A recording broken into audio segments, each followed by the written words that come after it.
அரசியலமைப்பு என்ற கொள்கையை முதலில் எங்க தொடங்கிச்சுன்னா அமெரிக்க ஐக்கிய நாடுகள்ல தொடங்கிச்சு. ஓகேவா, ரைட். ஒவ்வொரு பேஜ்ல ஒவ்வொன்று. அப்புறம் முக்கியமானது இந்த 292 மாகாண பிரதிநிதிகள் இந்த அரசியல் நிர்ணய சபைக்கு ஃபர்ஸ்ட் எழுத போவாங்க. என்னது சட்ட புத்தகம் எழுதுறதுக்கு ஆள் எடுப்பாங்க, செலக்ட் பண்றாங்கன்னு வச்சுக்கோங்க. அதுல ஒரு 292 மாகாண பிரதிநிதிகள், 93 சுதேச அரசுகளின் நியமன உறுப்பினர்கள், அப்புறம் ஒரு மாகாண முதன்மை ஆணையர்கள் ஒரு 3, மொத்தமா 389. பலுச்சிஸ்தான் சார்பில் ஒரு ஆள், மொத்தம் 389. அதனுடைய தற்காலிக தலைவர் யாருன்னு கேட்பாங்க, சச்சிதானந்த சின்ஹா. முதல் கூட்டம் எப்ப நடந்துச்சுன்னு கேட்பாங்க, 1946 டிசம்பர் 9. ஸோ முதல் கிளாஸ் எல்லாம் அட்டன் பண்ணாதவங்க லைட்டா அப்படியே காது கொடுத்து கேட்டுடுங்க. இந்த பிடிஎஃப் இருக்கதான் செய்து படிச்சுக்கோங்க. மொத்தம் எத்தனை செஷன் நடந்துச்சுன்னு கேட்டாங்கன்னா 11 செஷன், 166 டேஸ். மொத்த கரெக்ஷன்ஸ் 24 into 7 into 3 அப்படி படிச்சுங்க. 2473. ஓகேவா, ரைட். தெரிஞ்சவங்களுக்கு ஈஸியா இருக்கும், புதுசா அட்டன் பண்றவங்களுக்கு கொஞ்சம் கஷ்டமா இருந்த மாதிரி இருக்கும். டோன்ட் வரி, அப்படி பண்ணிட்டே இருங்க. இந்திய சட்ட வரைவு குழுவினுடைய தலைவர் யாருன்னு கேட்டா அம்பேத்கர். அப்புறம் எப்பொழுது ஏற்றுக்கொள்ளப்பட்டது அப்படின்னு கேட்பாங்க. இந்த சட்டம் எழுதி முடிச்சு எப்பொழுது ஏற்றுக்கொள்ளப்பட்டதுன்னு கேட்டாங்கன்னா நவம்பர் 26. எப்பொழுது ஏற்றுக்கொண்டாங்கன்னு பாத்தீங்கன்னா நவம்பர் 26, 1949 ஏற்றுக்கொள்ளப்பட்டது. இந்த அரசமைப்பு தினம்னு கொண்டாடுவாங்க. ஓகேவா, குடியரசு தினம்ங்கிறது இதுக்கு அடுத்த வருஷம் ஜனவரி 26 நடைமுறைப்படுத்தப்பட்டது. இது ஏற்றுக்கொள்ளப்பட்டது. அந்த சட்ட புத்தகம் இறுதியாகி எல்லாரும் கையெழுத்து போட்டு ஏற்றுக்கொள்ளப்பட்டதுன்னு பாத்தீங்கன்னா நவம்பர் 26, 1949. அப்புறம் இது யார் கைப்பட எழுதப்பட்டதுன்னு கேட்டிருப்பாங்க அடிக்கடி. பிரேம் பிகாரி நரேன் ரைஜடா என்பவரால் இந்திய அரசியலமைப்பு சட்டம் இத்தாலிய பாணியில் எழுதப்பட்டது. எந்த கிளாஸ் புத்தகத்துல இருக்குன்னா 10ஆம் கிளாஸ் புத்தகத்துல இருக்கு. Okay, right. அடுத்தது முக்கியமானதுன்னு பாத்தீங்கன்னா கண்ணப்படுறதை நான் அப்படி போயிட்டு இருக்கேன் டைம்ல ஸ்பீட் ரிவிஷன். 1789 பிரெஞ்சு புரட்சின்னு ஒண்ணு நடந்துச்சு. ஈஸியா படிக்கலாம். 1789 சரியா. பிரெஞ்சு புரட்சியின் போது சுதந்திரம், சமத்துவம், சகோதரத்துவம் அது முக்கிய முழக்கங்களாக இருந்தன. அப்புறம் குடியுரிமையில வரும். சிட்டிசன் எந்த வார்த்தையிலிருந்து பெறப்பட்டதுன்னா லத்தீன் வார்த்தையிலிருந்து பெறப்பட்டது. ஞாபகம் வச்சுக்கோங்க. எல்லாரும் கரெக்டா அட்டன் பண்றதுக்கு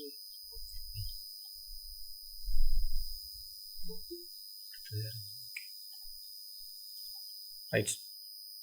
நம்ம அரசமைப்பினுடைய பார்ட் எதுல சிட்டிசன்ஷிப்பை பத்தி சொல்லியிருக்காங்கன்னா பகுதி 2. ஓகேவா, எதுல இருந்து எது வரைக்கும்னா 5ல இருந்து 11. குடியுரிமை சட்டம்னா இப்போ 1955. அப்புறம் 5 முறைகள்ல குடியுரிமையை பெறலாம், 5 வழிகளில குடியுரிமை பெறலாம். சரியா, ரைட்டு. குடியுரிமை எத்தனை முறைகளில் இழக்கலாம் கேட்டா 3 முறைகளின் மூலம் இழக்கலாம். அடிப்படை உரிமைகள் பகுதி முக்கியமானது. பார்ட் 3ன்னு சொல்லுவாங்க. பார்ட் 2ங்கிறது சிட்டிசன்ஷிப், பார்ட் 3ங்கிறது அடிப்படை உரிமைகள், ஃபண்டமெண்டல் ரைட்ஸ். ஆர்டிகிள் எதுல இருந்து எது வரைக்கும் போகும்னா 12ல இருந்து 35 வரைக்கும் இருக்கக்கூடியதான் ஃபண்டமெண்டல் ரைட்ஸ்ல வரக்கூடியது, பார்ட் 3ல வரக்கூடியது. இது இந்தியாவினுடைய மகா சாசனம்னு சொல்லுவாங்க. பார்ட் 3 தான் இந்தியாவினுடைய மகா சாசனம், மேக்னா கார்ட்டா ஆஃப் இந்தியா. சரியா, ரைட், ஞாபகம் வச்சுருங்க. அப்புறம் இந்த 32ங்கிறது ரொம்ப இம்பார்ட்டன்ட். ஏன்னா இந்த அடிப்படை உரிமைகள் பாதிக்கப்பட்டா நீங்க கோர்ட்டை நாடுறதுக்கு உரிய சட்டப்பிரிவு 32. அரசியலமைப்புக்கு உட்பட்டு தீர்வு காணும் உரிமைன்னு சொல்லுவாங்க, ஆர்டிகிள் 32. 5 வகையான நீதி பேராணைகளை உச்ச நீதிமன்றம் வெளியிடும். தெரிஞ்சு வச்சுக்கோங்க. 5 வகையான நீதி பேராணைகளை உச்ச நீதிமன்றம் வெளியிடும். அப்புறம் அரசியலமைப்பின் பாதுகாவலன் யாருன்னு கேட்டா உச்ச நீதிமன்றம், supreme court. Guardian of the constitution கேட்டா யாரு, சுப்ரீம் கோர்ட், உச்ச நீதிமன்றம். அப்புறம் இதயம் மற்றும் ஆன்மா, அடிக்கடி எக்ஸாம்ல கேட்பாங்க. இதயம் மற்றும் ஆன்மா என்று எந்த சட்டப்பிரிவை சொல்றாங்கன்னா அரசியலமைப்பு சட்டப்பிரிவு 32. யார் சொன்னா டாக்டர் அம்பேத்கர் சொன்னார். ஓகேவா, இவ்வளவு ஞாபகம் வச்சுக்கோங்க. ரைட்டா, ரைட். அப்புறம் இதெல்லாம் படிச்சே ஆகணும். ஒண்ணு கண்டிப்பா கேட்பாங்க. ஒரு கொஸ்டின் இருக்கும், மேட்ச் த ஃபாலோயிங்ல இருக்கும், இல்லை ஏதாவது ஸ்டேட்மெண்ட்ல இருக்கலாம். ஆர்டிகிள் 14 சட்டத்தின் முன் அனைவரும் சமம், ஈக்குவலிட்டி பிஃபோர் லா. 15 மதம், இனம், ஜாதி, பாலினம். ஓகேவா? ரைட். 16னா பொது வேலை வாய்ப்புகளில் சம வாய்ப்பு அளிக்கணும். 17 தீண்டாமை ஒழித்தல். 18 ராணுவ மற்றும் கல்விசார் பட்டங்களை தவிர மற்ற பட்டங்கள் எல்லாத்தையும் நீக்கணும் அப்படிங்கிறது 18. Article 18 abolition of titles. ஞாபகம் வச்சுக்கோங்க, abolition of titles except military and academic. அப்புறம் சுதந்திர உரிமை, அது இதுலேருந்து இது வரைக்கும் போனா 19ல இருந்து 22 வரைக்கும் போகிறது தான் சுதந்திரமான உரிமை. எல்லாருக்கும் சுதந்திரம் வேணும். இதுலலாம் பேச்சுரிமை, கருத்து தெரிவிக்கும் உரிமை, அமைதியான முறையில் கூட்டம் கூடுவதற்கான உரிமை, சங்கங்கள் அமைக்கும் உரிமை, இந்த மாதிரி நிறைய இருக்கு. ஆர்டிகல் 20ங்கிறது யாராவது ஒரு ஆளுக்கு மேல குற்றம் சாட்டப்பட்டால் அவர்கள் தண்டனையில இருந்து பாதுகாப்பு பெறக்கூடிய உரிமை, அவர் நிரபராதின்னு நிரூபிக்கக்கூடிய உரிமை இருக்கு. Article 20 protection in respect of conviction for offences. ஞாபகம் வச்சுங்க 20. அப்புறம் 21 அடிக்கடி கேட்குறான், லிபர்ட்டி, பர்சனல் லிபர்ட்டி. ஞாபகம் வச்சுங்க, உங்களுடைய வாழ்க்கை மற்றும் தனிப்பட்ட சுதந்திரத்திற்கு பாதுகாப்பு பெறக்கூடிய உரிமை. இந்த 21A ரொம்ப ரொம்ப இம்பார்ட்டன்ட். ஏதாவது கொஸ்டின் பேப்பர்ல 2-3 கொஸ்டின் பேப்பர் எடுத்தீங்கன்னா ஒரு கொஸ்டின் பேப்பர்ல கண்டிப்பா இருக்கும். 21A தொடக்க கல்வி பெறும் உரிமை. தொடக்க கல்வி பெறும் உரிமை. அப்படி கொஞ்சம் ஆர்டிகல்ஸ் இருக்கு, எல்லா ஆர்டிகளையும் எங்க லைட்டா பார்த்துக்கணும். அப்புறம் முக்கியமானது கடைசியா 29-30 வரை சிறுபான்மையினர் சம்பந்தமானது. சிறுபான்மையினருடைய எழுத்து, மொழி, கல்வி, கலாச்சாரத்துடைய பாதுகாப்புக்கு சொல்லக்கூடியது ஆர்டிகல் 29. பிரிவுங்கிறது அந்த சிறுபான்மையினருடைய அவங்களுடைய வாழ்க்கையை பாதுகாப்பதற்காக கல்வி நிலையங்கள் நிர்வகிக்கக்கூடிய உரிமை அவங்களுக்கு இருக்கு. சிறுபான்மையினருடைய நலனுக்காக கல்வி நிறுவனங்களை நிறுவிக் கொள்ளலாம். ஆர்டிகல் அவங்களுக்கு 30 பர்மிஷன் கொடுக்கும்.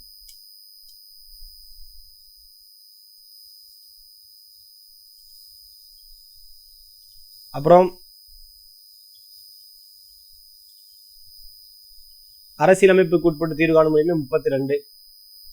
அப்புறம் அரசுக்கு நெறிவுறுத்தும் கோட்பாடுகள், டிபிஎஸ்பின்னு சொல்லுவாங்க, directive principles of state policy. அது பகுதி 4ல வரக்கூடியது. பார்ட் 3ங்கிறது என்ன பார்த்தோம்? அடிப்படை உரிமைகள். இது அரசுக்கு நெறிவுரைப்படுத்தும் கோட்பாடுகள். ஆர்டிகல் பார்ட் 4 ஆர்டிகல் 36ல இருந்து 51 வரைக்கும் இருக்கிறது.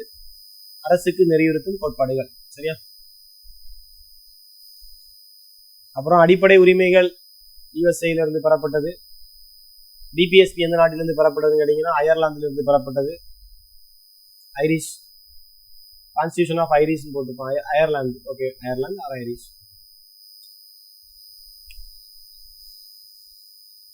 இது ரொம்ப முக்கியமானதுப்பா, யாரும் தெரியாமலே இருக்கக்கூடாது. 2002ஆம் ஆண்டு 2002 86வது திருத்தம் என்ன சொல்லுதுன்னா, பிரிவு 45 தூக்கி 45வது பிரிவை திருத்தி 21A கொண்டு அடிப்படை உரிமையா வச்சுட்டாங்க. என்ன உரிமை? தொடக்க கல்வி அடிப்படை உரிமையாக சேர்க்கப்பட்டது எப்பன்னு கேட்டீங்கன்னா 2002ஆம் ஆண்டுல தான் சேர்க்கப்பட்டது அடிப்படை உரிமையாக.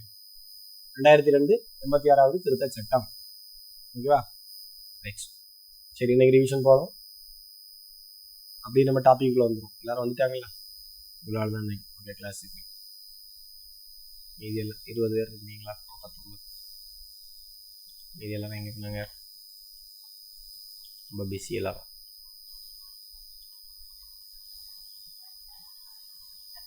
டெஸ்ட்ல யாராவது கூடுதலாக போட்டிருக்காங்களா பார்ப்போம். முடிஞ்சு டெஸ்ட்ல இங்கே க்ளோஸ் பண்ணிடலாம். யாரும் எழுத வேண்டாம்.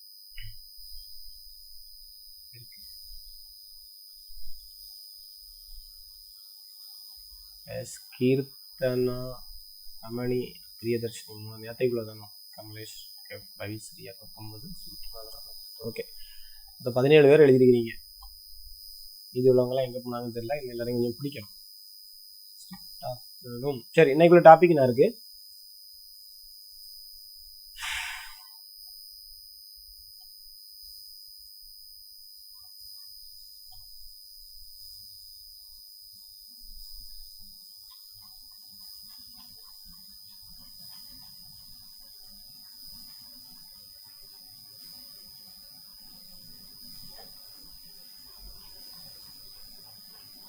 காஸ்டிங் ஓட்டுனா எத்தனை பார்த்தோம் அன்னைக்கு லாஸ்ட் கிளாஸ்ல? காஸ்டிங் ஓட்டு முடிவு வாக்கு யாருக்கு? வைஸ் பிரசிடென்ட்டுக்கு. ஆர்டிகிள் 100 ஞாபகம் வச்சிருங்க. ஓகேவா? இந்த துணை குடியரசுத் தலைவருடைய பதவி காலத்துக்கு 67 ஆர்டிகிள் ஞாபகம் வச்சிருங்க.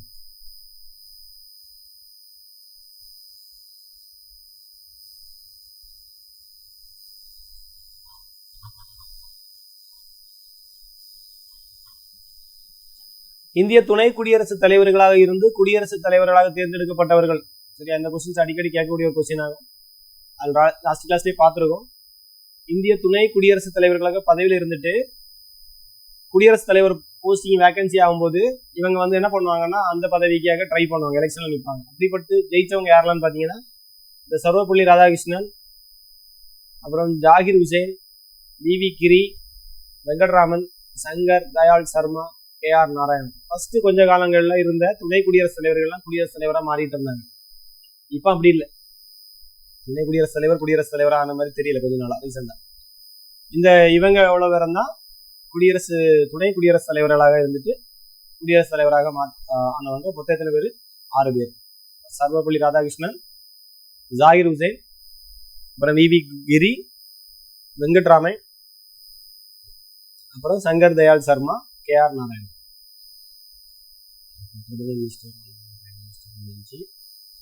நம்ம பார்க்கக்கூடியது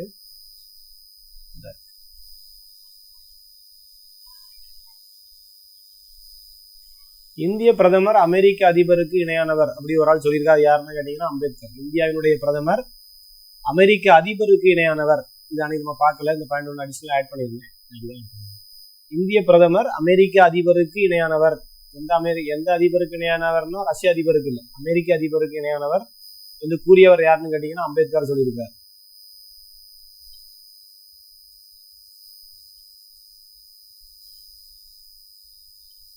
யாரோ மைக்கு மியூட் பண்ணாம இருக்கீங்க, மைக்கை மியூட் பண்ணிடுங்க.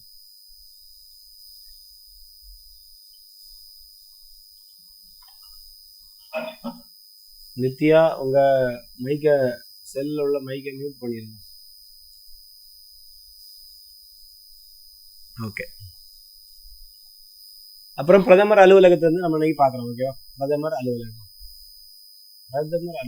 பிரதமர் முடிஞ்சவங்க. ஓகே, அன்னைக்கு இதெல்லாம் முடிச்சோம். பிரதமர் அலுவலகத்தை பத்தி பார்க்க போறோம். PMO ஆபீஸ், சரியா, பிரைம் மினிஸ்டர் ஆபீஸ். ஃபர்ஸ்ட் பிரதமர் செயலகம்.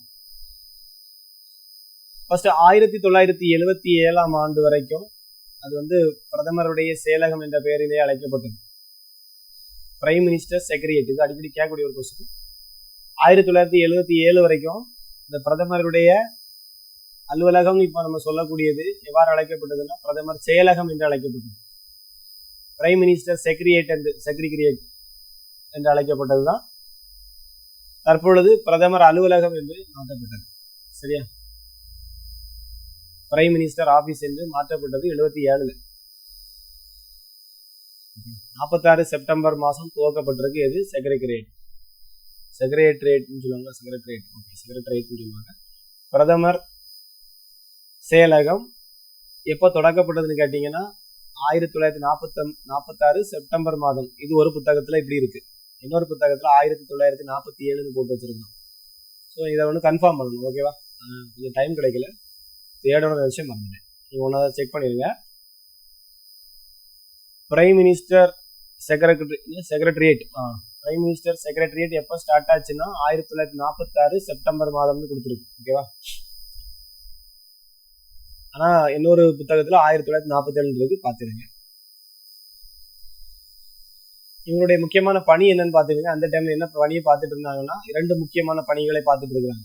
ஒண்ணு பிரதமர், இந்த குடியரசுத் தலைவர், அமைச்சர்கள், ஆளுநர்கள், இந்த முதலமைச்சர்கள், இந்த வெளிநாட்டு அரசாங்க பிரதிநிதிகள் எல்லாருடையும் தொடர்பு கொள்ள உதவி செய்ததுதான் இந்த பிரதமர் செயலகம். இந்த நாட்கள்ல இப்போ டெல்லியில இருந்துட்டு மற்ற இடங்கள்ல உள்ளவங்க எல்லாம் தொடர்பு கொள்றதுக்கு எதை யூஸ் பண்ணி செஞ்சுட்டு இருந்தாங்கன்னா அந்த காலத்துல பிரதமர் செயலகத்தை யூஸ் பண்ணி தான் செஞ்சுட்டு இருந்தாங்க.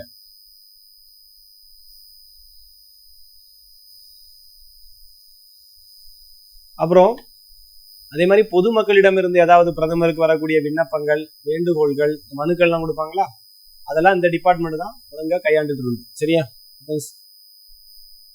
சிஎம் ஆபீஸ் சொல்லுவாங்க, அதே மாதிரி பிரைம் மினிஸ்டர் ஆபீஸ். அப்புறம் என்ன நடக்குதுன்னா காலப்போக்கில் பிரதமருடைய அதிகாரங்களும் பொறுப்புகளும் நடவடிக்கைகளும் அதிகரிச்சு போக போய் 1977ஆம் ஆண்டு மொராஜி தேசாய், இது கேட்பாங்க, எந்த பிரைம் மினிஸ்டர் இருக்கும் பொழுது இந்த சேஞ்சஸ் நடந்துச்சுன்னா மொராஜி தேசாய் தலைமையில அரசாங்கம் இருக்கும் பொழுது ஜனதா பார்ட்டி, ஜனதா கவர்மெண்ட் ஆட்சியில ஏறின உடனே ஃபர்ஸ்ட் இந்த இதை சேஞ்சஸ் பண்றாங்க. இந்த செயலகத்தை எதா மாத்துறாங்கன்னா அலுவலகமா மாத்துறாங்க. பிரைம் மினிஸ்டர் ஆபீஸ் சொல்லி சேஞ்ச் பண்றாங்க.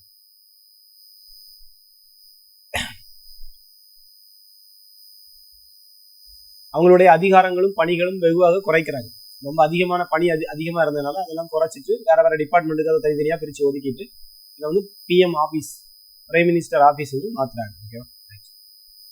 அதுக்கு பின்னாடி வந்த கவர்மெண்ட்டோ அதை சேஞ்ச் பண்ணவே இல்லை. இந்திரா காந்தி கவர்மெண்ட்டோ ராஜீவ் காந்தி கவர்மெண்ட்டோ அதை வந்து அப்படியே பழைய இதில் மாத்திர அப்படியே கண்டினியூ பண்ணாங்க. இது ஆபீஸினுடைய முக்கியமான வேலை என்ன வேலைன்னா பிரதமருக்கு உதவி பண்ணும். முக்கியமா பிரதமருக்கு உதவி பண்ணுகிறது. பிரதமருக்கும் அவர்தம் செயலக உதவிகளையும் முக்கியமான ஆலோசனைகளையும் இந்த டிபார்ட்மெண்ட் தான் வழங்கும். இதே மாதிரி மேல்மட்ட அளவிலான இந்திய அரசாங்கத்தின் கொள்கை முடிவுகள் எடுப்பதிலையும் முக்கிய பங்கு வகிப்பது இந்த டிபார்ட்மெண்ட் தான். எல்லாமே ஸ்டேட்மெண்ட்ல கேட்கலாம், அப்படி வரிசையா படிச்சு வச்சுக்கோங்க. இது ஒரு அரசியல் அமைப்பு சார்ந்த அமைப்பா சாரா அமைப்பான்னு கேட்டா சாராத ஒரு அமைப்பு, அது தெரிஞ்சு வச்சுக்கோங்க. முக்கியமான பாயிண்டே இது. இந்த பிரைம் மினிஸ்டர் ஆபீஸ்ங்கிறது அரசியல் அமைப்பு கான்ஸ்டியூஷன்ல இருக்கக்கூடிய ஒரு பாடியான்னு கேட்டீங்கன்னா இல்ல, அரசியலமைப்பு சாராத ஒரு அமைப்பு. இது இவங்களால் உருவாக்கப்பட்ட ஒரு அமைப்பு. இந்த புக்கு பார்த்தீங்களா, இந்த புக்கில் 1947 முதல் செயல்பாட்டிற்கு வந்ததுன்னு இருக்கு. அப்போ ஒருவேளை கடைசியா செப்டம்பர் மாதம் ஸ்டார்ட் பண்ணியிருப்பாங்க, செயல்பாட்டுக்கு வந்தது 47 இருந்து செயல்பாட்டுக்கு வந்திருக்கலாம். 1977 தான் இந்த சேஞ்சஸ் நடக்குதுன்னு பார்த்துருக்கோம். ஓகே, மொரார்ஜி தேசாய் அமைச்சரவை. இப்போ இந்த பாயிண்ட்ஸ் ஆகும் உங்களுக்கு மறந்துருக்காது. இவ்வளோ நேரம் பார்த்த பாயிண்ட் தான். பிரதமர் செயலகம் ஃபர்ஸ்ட் இருந்துச்சு. அப்புறம் 1977 மொரார்ஜி தேசாய் கவர்மெண்ட் வந்ததோடனே இந்த பிரதமருடைய செயலகம் எவ்வாறு மாற்றப்பட்டதுன்னு கேட்டீங்கன்னா பிரதமர் அலுவலகம் மாற்றப்பட்டது. இந்த பிரதமர் அலுவலகத்தினுடைய முக்கியமான பணியே பிரதமருக்கு ஹெல்ப் பண்றதுக்காக உருவாக்கப்பட்ட ஒரு ஆபீஸ் தான் இது.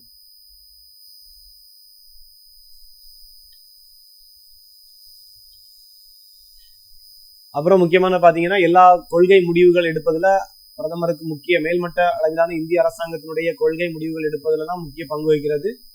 இது ஒரு அரசியல் அமைப்பு சாராத அமைப்பு. அது முக்கியமா படிச்சு வச்சுக்கணும். எப்பொழுது செயல்பாட்டிற்கு வந்ததுன்னா 1947 செயல்பாட்டிற்கு வந்தது. எப்போ இந்த சேஞ்சஸ் பண்ணாங்கன்னு பார்த்தோம்ல, அந்த சேஞ்சஸ் வந்து 77. அடுத்தது அவருடைய 9 பணிகள் இருக்கும்னு நினைக்கிறேன். ஒரு 9 பாயிண்ட்ஸ் இருக்கு. பணிகள் நம்ம கொஞ்சம் ஷார்ட்டா பார்த்தது. இது கொஞ்சம் டீப்பா பார்ப்போம். பிரதமர் அலுவலகத்தின் பணிகள், functions of prime minister office. பாருங்க, ஃபர்ஸ்ட் பாயிண்ட்ல என்ன சொல்லிருக்கோம்னா மத்திய அமைச்சகங்கள், துறைகள் மற்றும் மாநில அரசாங்கங்கள் இவற்றிற்கிடையே ஒரு தொடர்பு கொள்ளக்கூடிய ஒரு ஆபீஸ் தான் இந்த பிஎம் ஆபீஸ். மத்திய அமைச்சகங்கள், இந்த டிபார்ட்மெண்ட்ஸ் மற்றும் மாநில அரசாங்கத்துடன் ஒரு தொடர்பு கொண்டு ஒரு பிரதமர் அரசாங்கத்தினுடைய தலைவராக தனது பணிகளை நிறைவேற்றிட இந்த அலுவலகம் உதவுகிறது. அப்புறம் நிதி ஆயோக் வருது பாருங்க.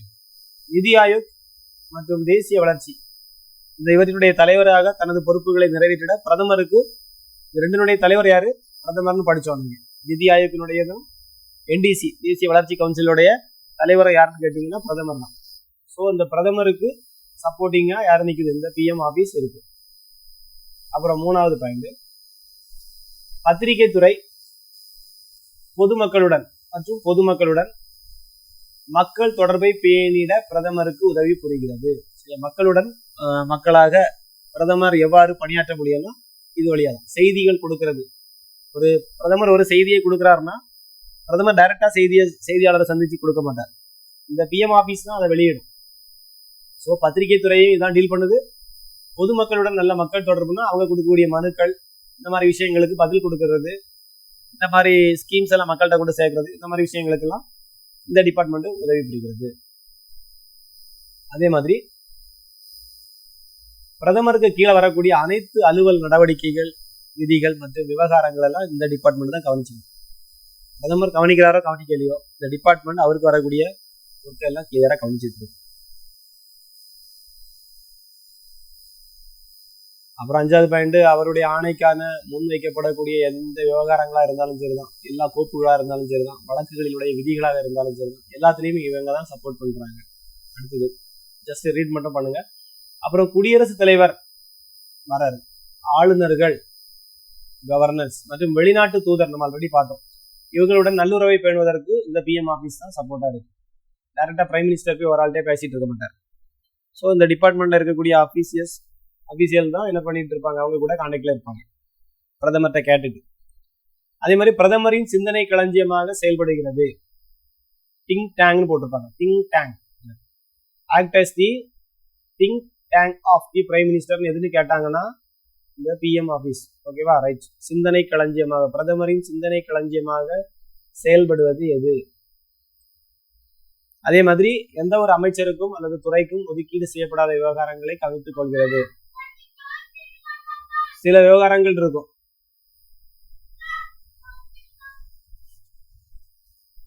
இப்போ சில டிபார்ட்மெண்ட் இப்போ கல்விக்கு தனியா ஒதுக்கியிருப்பாங்க, எரிசக்தி தனியா ஒதுக்கியிருப்பாங்க, அந்த மாதிரி தனித்தனி டிபார்ட்மெண்ட் ஒதுக்கியிருப்பாங்க. சில டிபார்ட்மெண்ட் ஒதுக்கப்படாமல் இருந்தாச்சுன்னா, புதுசாக ஒரு டிபார்ட்மெண்ட் தொடங்கியாச்சுன்னா அந்த துறைக்கு யாரு தான் பொறுப்பு எடுப்பாங்கன்னா இந்த பிஎம் ஆஃபீஸ் தான் பொறுப்பு எடுக்கும். அப்புறம் 8வது பாயிண்ட் வந்துட்டோம். பிரதமர் தலைவராக உள்ள கேபினெட் தொடர்பான விவகாரங்களை பொறுப்பு ஏற்பதில்லைன்னு போட்டிருக்கு. பிரதமர் தலைவராக உள்ள கேபினெட் தொடர்பான விவகாரங்களுக்கு இந்த டீம் என்ன செய்யாது, பொறுப்பு ஏற்கனவே. அந்த கேபினெட் தான் அதுக்கு பொறுப்பு எடுக்கணும்.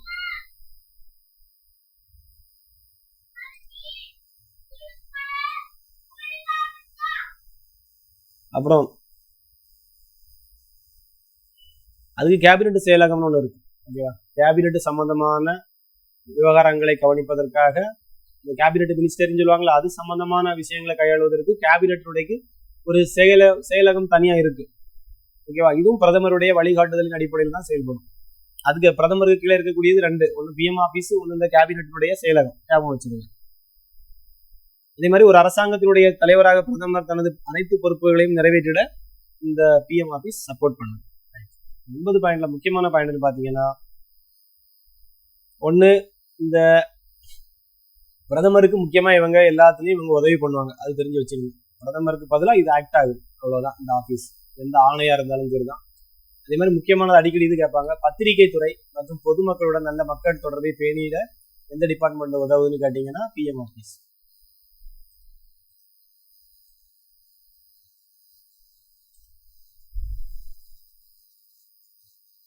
அப்புறம் இந்த சிந்தனை களஞ்சியம், பிரதமருடைய சிந்தனை களஞ்சியமாக செயல்படுவது எதுன்னு கேட்டாச்சுனாலும் இந்த பிஎம் ஆபீஸ் தான். Think tank of prime minister கேட்டாலும் இதுதான். இப்போ பிஎம் ஆபீஸ் முடிச்சாச்சு. அடுத்து நம்ம எதை பத்தி பார்க்க போறோம்னா அமைச்சரவை, கவுன்சில்ஸ் ஆஃப் மினிஸ்டர்ஸ். பிரதமருக்கு கீழே வரக்கூடிய இந்த அமைச்சரவையை பத்தி பார்க்க போறோம். அமைச்சரவை பத்தி எந்த ஆர்டிகிள் சொல்லுதுன்னு ஃபர்ஸ்ட் நல்லா தெரியணும். ஆர்டிகிள் 74 இந்திய அரசியலமைப்பு சட்டத்துல 74வது சரத்துல நம்ம ஆல்ரெடி பார்த்தோம். பிரதமரை தலைவராக கொண்ட ஒரு அமைச்சரவை ஒன்று நம்ம குறிப்பிட்டிருக்கோம். ஓகேவா, யாருக்கு உதவி பண்ணணும்னு பார்த்தோம், குடியரசுத் தலைவருக்கு உதவி புரிய பார்த்தோம். அதுலயே இந்த டீட்டெயில் எல்லாமே கொடுத்துட்டாங்க. அமைச்சரவை டீட்டெயில் எல்லாமே அதுலயே இருக்கு. 74ல வந்துடும். ஓகேவா, அப்புறம் இந்த அமைச்சரவையினுடைய ஸ்டேட்டஸையும் தெரிவுபடுத்தக்கூடியது இந்த சரத்துல 74. எப்படி கேட்டாலும் நீங்க இந்த 74 தான் போகும். அமைச்சரவையின் சம்பந்தமா ஃபர்ஸ்ட் அமைச்சரவையை பத்தி ஒரு டீட்டெயில் கொடுத்ததுனாலே இந்த 74 தான். அப்புறம் இதனுடைய ஆலோசனை, இது முக்கியமான பாயிண்டா இருக்கும். இந்த அமைச்சரவையினுடைய ஆலோசனையை குடியரசுத் தலைவர் நிராகரிக்க முடியாது. முக்கியமான பாயிண்ட் தெரிஞ்சு வச்சுக்கணும். குடியரசுத் தலைவர் நிராகரிக்க முடியாது. குடியரசுத் தலைவருக்கு இவங்க ஆலோசனை பண்ணுவாங்களா? பண்ணுவாங்க. அப்போ இந்த அமைச்சரவை கொடுக்கக்கூடிய ஆலோசனையை குடியரசுத் தலைவரால் நிராகரிக்க முடியாது.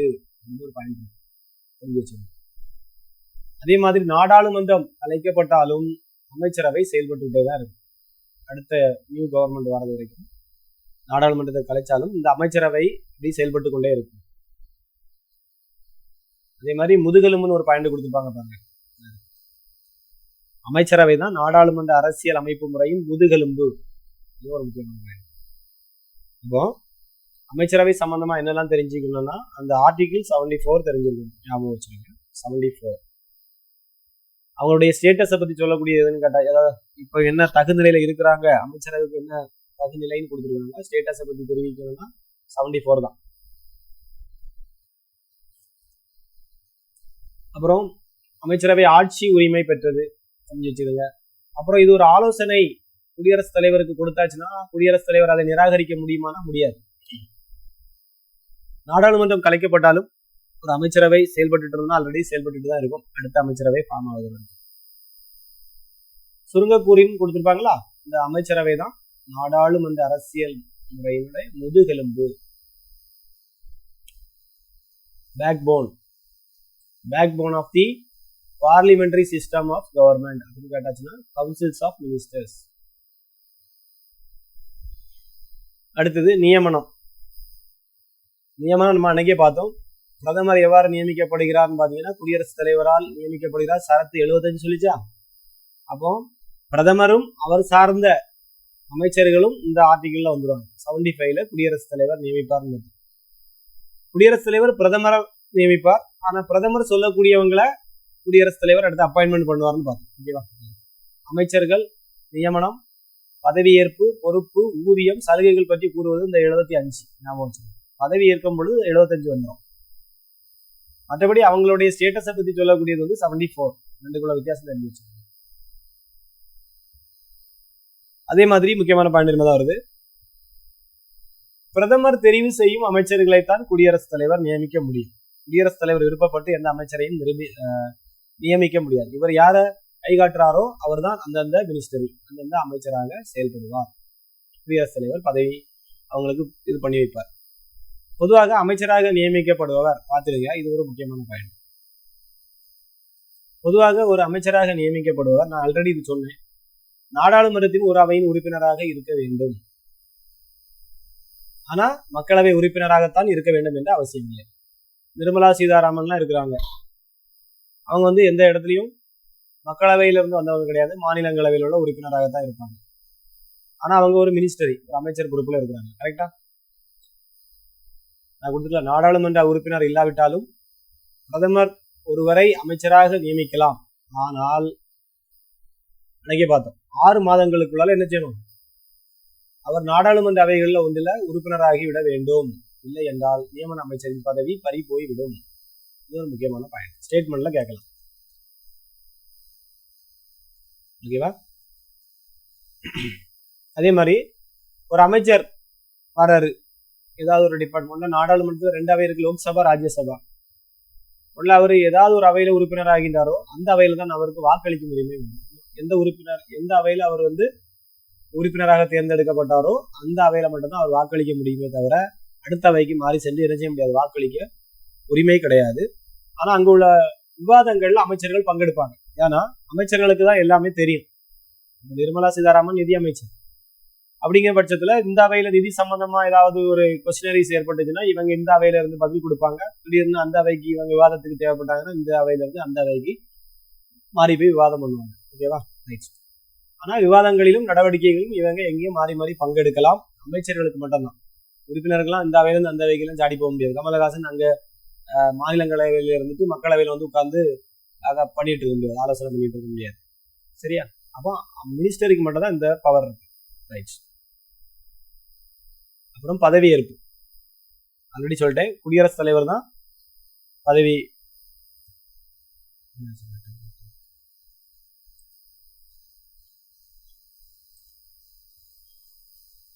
ரைட். அடுத்தது இப்போ பதவி பிரமாணம் செய்து வைப்பவர் நமக்கு தெரியும், ஒரு காலம் மறந்துடாதுங்க, குடியரசுத் தலைவர். அப்புறம் 2 வகை பொறுப்புகள் இருக்கு. யாருக்கு? இந்த அமைச்சர்களுக்கான பொறுப்புகள் தெரிஞ்சு வச்சுக்கோங்க. ஒன்று தனி பொறுப்புன்னு ஒன்று வரும், இண்டிவிஜுவல் ரெஸ்பான்சிபிலிட்டி. அப்புறம் கூட்டு பொறுப்புன்னு ஒன்று உண்டு, கலெக்டிவ் ரெஸ்பான்சிபிலிட்டி. இது 2 பத்தி எது சொல்லுதுன்னா சரத்து 75ல தெளிவா கூறியிருக்கு.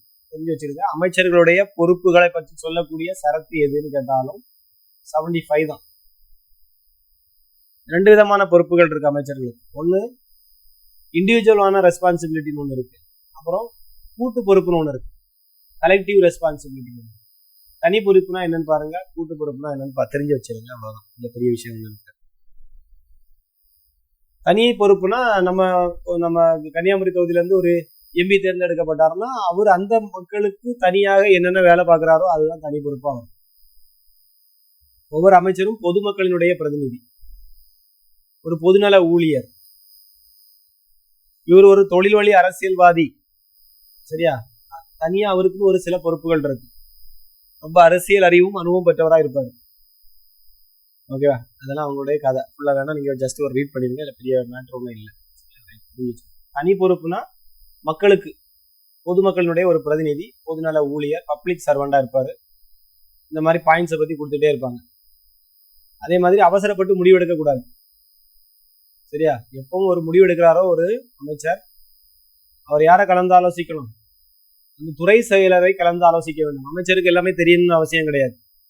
பால்வளத்துறை அமைச்சர் இருப்பாரு, அவருக்கு பால்வளத்தை பத்தி என்ன தெரியும்னு அவருக்கு தெரியாது. அதே மாதிரி எஜுகேஷன் மினிஸ்டர் இருப்பாரு, அவருக்கு எஜுகேஷனை பத்தி தெரியாம கூட இருக்கலாம். அப்போ அந்த துறை சார்ந்த செயலரை இவங்க கலந்து ஆலோசிச்சுதான் எந்த முடிவுமே எடுக்கணும். சும்மா இவங்க ஏட்டிக்கு போட்டிக்கு முடிவு பண்ணிட்டு மார்ச்ல நடத்தக்கூடிய எக்ஸாம ஜனவரியில நடத்துன்னு சொன்னா அது சரிப்பட்டு வராது, பாடங்கள் முடியாது. அப்போ அந்த துறை சார்ந்த செயலரை கலந்து ஆலோசிச்சு விட்டு தான் இந்த அமைச்சர் முடிவு பண்ணணும். ஸோ சரியான புரிதல் இல்லாத மன ஊசலுடைய திறமையற்ற அமைச்சர் தனி பொறுப்புக்கு அருகதையற்றவர் என்று குறிப்பிட்டுள்ளார். ஹெர்பர்ட் மோரிசன்கிறவர் குறிப்பிட்டிருக்கார். அமைச்சருக்குன்னு தனியா சில பொறுப்புகள்லாம் இருந்தாதான் அவர் ஒரு நல்ல அமைச்சர்னு சொல்லியிருக்காரு இந்த ஹெர்பர்ட் மோரிசன். அப்போ தனி பொறுப்புனா என்னன்னு தெரிஞ்சு வச்சுருங்க. இதுதான் தனி பொறுப்பு. அந்த கூட்டு பொறுப்பு எங்க வருது பாருங்க. அதே 75ல சரத்து 75ல அமைச்சர்களினுடைய கூட்டு பொறுப்பு, எல்லா அமைச்சர்களும் சேர்ந்து ஜாயிண்ட், சரியா? கலெக்டிவா என்ன பண்றாங்கன்னா, நாடாளுமன்ற அரசியல் அமைப்பு மற்றும் அரசாங்க முறையின் அடிப்படையாக இவங்க தனியா மக்களை சந்திக்கப்படுறதில்லை, அவங்களா சேர்ந்து கூடியிருந்து ஒரு முடிவு பண்ணக்கூடியது. இதுல ஒரு முக்கியமான பாயிண்ட் வரும் பாத்தீங்க, அடிக்கடி கொஸ்டின்ல கேட்கலாம். அமைச்சர்கள் அனைவரும் நாடாளுமன்ற மக்களவைக்கு கூட்டு பொறுப்புடையவர்கள். இந்த பாயிண்ட் ரொம்ப ரொம்ப முக்கியமான ஒரு point. Each all ministers are collectively responsible to the Lok Sabha. ராஜ்யசபாவுக்கு கிடையாது, லோக்சபாவுக்கு தான் பொறுப்பு உடையவர்கள்.